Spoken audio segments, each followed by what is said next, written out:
What's up, everybody? Big Herc, getting down fresh out. You tune into another edition of Prison Talk. Want to say thank you for supporting. Make sure you guys hit the subscribe button because we've been getting screwed as far as with some of our subscribers.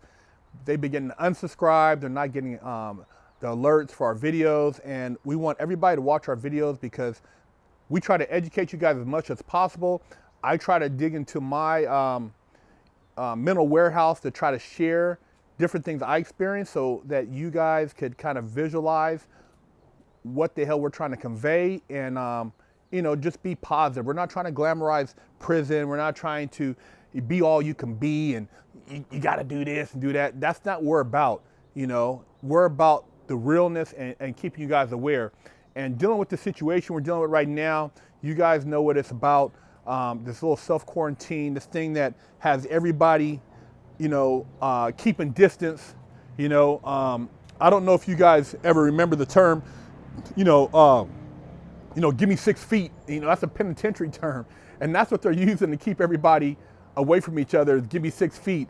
And I think it's almost ironic that is almost like a benchmark for this self-quarantine. I went into the post office the other day and people were like, one dude looked at me, he's like, hey, I'm like, he's like, hey man, practicing self-distancing. I'm like, this is these people, it's crazy, man. I've never seen this type of just paranoia in all my life. Being in the pen, I mean, they make you squat and cough. You're like this, you ain't trying to touch nobody, but this right here, this is worse than any county jail situation I've seen. This is horrible, man. You masses are just, you guys, it's just like they got you in just a hypnotic state. And I don't know, man. I just, when I talk to my wife and I talk to my business partner, I just try to like make sense of it all. Cause I read a lot of books in prison, a lot of things on conspiracy theory stuff and things about, just law stuff and government. And I never thought I would see the day when something like this shut down the world. I just didn't see it coming, man. I didn't see it coming. I did see it coming, but I thought it wouldn't happen in my lifetime. I thought, I'd be an old grandpa or something, and my grandchildren would have to deal with this, but I'm dealing with it.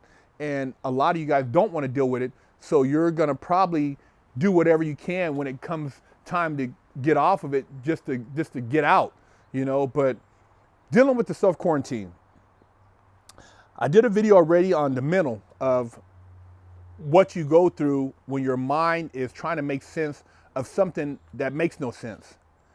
I've done, and I try to explain to you just how things start almost crossing over each other. Things become redundant. You start thinking, is this the end of the world? Is like, what I do to deserve this? Why me?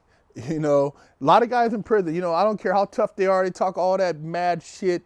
I seen dudes sitting in there, man, why me? Why did I get caught? I didn't mean to do it. I didn't do it, man. And it's like the toughest dudes break down. I'm telling you, man, I don't care if he's hardcore, super gangster, whoop wop. He is in there. And when he's by himself, man, he's like, man, when they shut that thing and it's quiet and he's looking and he don't have nobody to talk to, and you got that little door, you trying to talk, hey, and yo, so, whoa, what, guard, banging on the door, man, it messes with you. So I can only imagine what a lot of you guys are dealing with your kids at home. If you don't have an essential job that allows you to still go to work, a lot of us have jobs that are more entrepreneurial, so your income is based on commerce, people moving around. And so right now, a lot of people are getting crushed. Small businesses are being hit upside the head, and it's a rough time. But after the lockdown, man, this is a game that's played. So after the lockdown, whatever the objective was that was able to be achieved has been achieved. And this is the thing too. Now, like I mentioned before, you get into 90 days, anything above that, a prison has to commercially become activated again. I think it's 120 days. If 120 days a prison is not producing, whether it's whatever the factory they're producing, whether it's military parts, clothing, furniture, office supplies, whatever it is, if they don't start operating, they basically go into the red and can be shut down. They become a liability. So the warden wants to get the prison open ASAP once you get past that 90-day or into that 90-day period. And that's the game that's played. And like I said, the prison, I'm not bragging. I wish I never would have went. Believe me, I'm not proud or I hated I went there. But it's the micro of the macro. So even right now, we haven't even been on, I don't think 30 days yet. And it's already crushing economies. You go 60 days. Now, if you had those 2 cases of soups, you're getting down and those soups are getting low. Your beef sausages, you're trying to stretch those things out. Maybe you had, a couple dozen tuna fish, those tuna fish are getting low. All these things are coming into play and it's starting to take effect. Well, they know the breaking point. And the whole thing is to get everything back online before that. So when you come out, there could be something that they kind of added to the institution to make you feel better about doing time, which you should never feel good about doing time. Some of these guys, they're all proud and I was bidding. Yeah, you was a jackass if you was in there thinking that you're just hanging out. I hated it every day and I never bought into it, but that's another conversation. Anyways, they know that they have to give you something to make you feel better about having been locked down. So you come out and maybe the first meal back, eggs and sausage and pancakes. Oh, man, you get out, think you're going to Norm's, right? Ooh, you're eating a good breakfast, whatever the case may be, the doors pop. Fools is like, man, what's up, my old fool? Everybody's all excited and stuff. You're off the lockdown.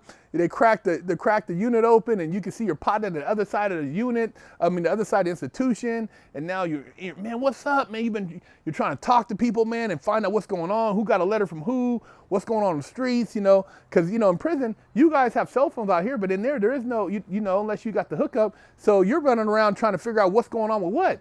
So you look around and maybe there's been some subtle changes. Maybe they added a new metal detector coming out the kitchen. Maybe they added a new soda machine in the cafeteria. Maybe they added, to make you feel good, they added a new workout machine or something to the yard. They always try to make it seem like, hey man, look what we gave you, but it's a smokescreen.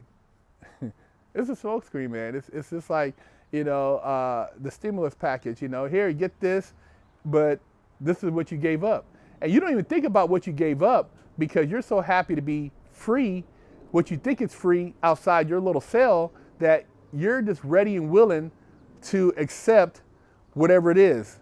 And that's the trick, man. That's the smokescreen. See, the lockdown was to achieve an objective. And even though it appeared to be the riot, right, or whatever the situation was, they created that riot. They brought a guy in from over here that was going to be in conflict with this guy who had already been here, or this clique that was already here, and it was only a matter of time. Or they brought in a guy who was a known rat who told on this group of guys over here, or whatever the case may be. And so they just kick back and wait, and they watch like they got a game board, and they're like, okay, let's see how long it takes for this to transpire or take its course. And the warden is getting, updates on a daily, oh yeah, some little snitch who maybe sweeps around, boop, boop, bop, he gets a carton of cigarettes and he's telling all the biz, hey man, I heard so-and-so talking, they said they're gonna take off on Friday, so everybody's going to commissary this week to load up, so they're gonna be, they're gonna take off. So when they start seeing people go to the commissary and start buying shit, they're like, okay, it's gonna happen, it's gonna take off. They know, man, this shit is, it's like how they got you guys running around buying toilet paper. You think you're gonna, get whatever you're gonna get and shit your brains out, you dumbasses. You went and bought all that, but you're not thinking about the big picture, and now you stuck with all that. So when this is over, what are you gonna try to sell it on eBay?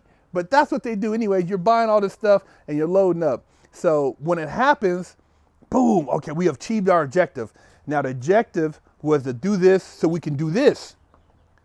And then, like I said, when you come off the lockdown, you're not tripping. You got, your stimulus package. You can go party. You got, these car dealerships got great deals. All the jewelry is 1/4 of the price. So you realize, goddamn, why have I been paying full price if you could sell it for this? But anyway, you're not tripping your parties. Oh man, you're busting cheeks. You're doing your thing, and you forgot like all these other little things that were, going on that happened. This bill was passed and this was underneath it.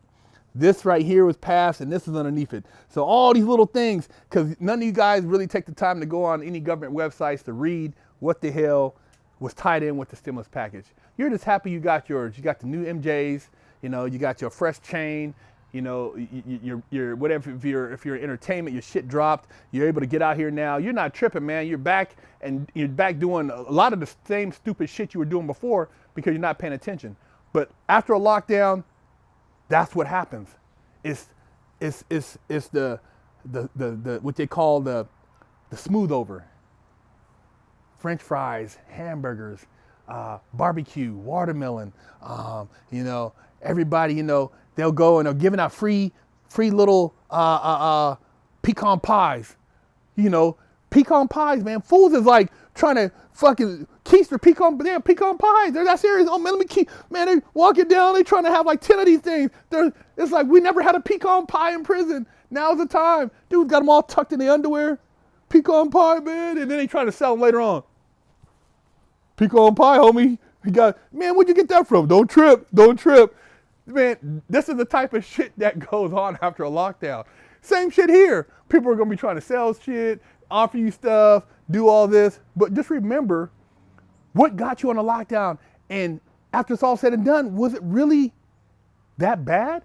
Did they really need to lock it down in order to achieve that? Yes, because they couldn't have done it without the catalyst. See, you guys are slow to roll, man. You guys are so slow to roll. Do your homework. Have you ever read Behold the Pale Horse? Didn't think so. Jekyll Island? Probably not. Read. Get your game right. But like I said, this is going to go right over the heads of a lot of you because, you can get high, you can go get smoked out, go to the cannabis shop, party. Everybody got sales. You're happy to be out. But that's the aftermath of a lockdown. And like I said, in prison, you come out, hamburgers, hot dogs, barbecue, watermelon, pecan pie, and you walk in, oh man, I never seen that before. Some little new gadget over there, metal detector or something else. Go over here. Oh, they added this to the yard, You go over here, there's some type of new phone system, They're like, damn, they sure did change a lot of shit while I was on lockdown, but hey, at least we're out. And that's the aftermath. You're out. It's good just to be out. And you can communicate, you could talk again. Well, talk now. Talk now, share right now. Because if there's a blackout and you can't talk to nobody, a lot of you guys ain't gonna be able to handle it. You're not going to be able to handle it. Imagine 10 days with no social media, no internet. What will you do? What will you do, man? And then after the 10 days, are you going to even complain about that 10 days of not having anything because you're so happy that they give it back to you? Yeah. So you take everything for granted, man. You guys you take it all for granted, man. You take it all for granted. I know, I've taken stuff for granted too, and I know what it's like to be taken away. And out here, man, it blows my mind. That's why I try to meditate and, chop it up with my business partner, my wife, because I know what's coming. I know what's coming. And after this self-quarantine, this lockdown, there's gonna be some changes. I don't know exactly what they're gonna be. I'm not in a loop like that, but I know it's gonna be something different, man. But I'm wide awake. And, I I'm not in a position to do anything, monumental, but I can at least be informed with the people around me so we're consciously awake. And that's all we're trying to do here is consciously awake you so you can make better choices and see that don't go for the okey doke, and don't go for the bamboozle. If people are feeling better now, or people are naturally, healing themselves, why is this being implemented? Why do I have to do this if there's no harm over here? Why? What I mean? So when somebody says, hey man, this is now a prerequisite, why? Why is it a prerequisite? What's the point? Well, because of, and so there's always an objective. Be conscious of these objectives, man, because there's going to be some things going down after the self-quarantine, and a lot of you guys, it's going to blow right past you, but I know a lot of you guys are woke, and you're going to see what the hell's going on. So I'm saying, communicate, share this video, leave a comment. Would love to hear from you, man. And man, Big Herc with Fresh Out, man, trying to keep you guys laced up.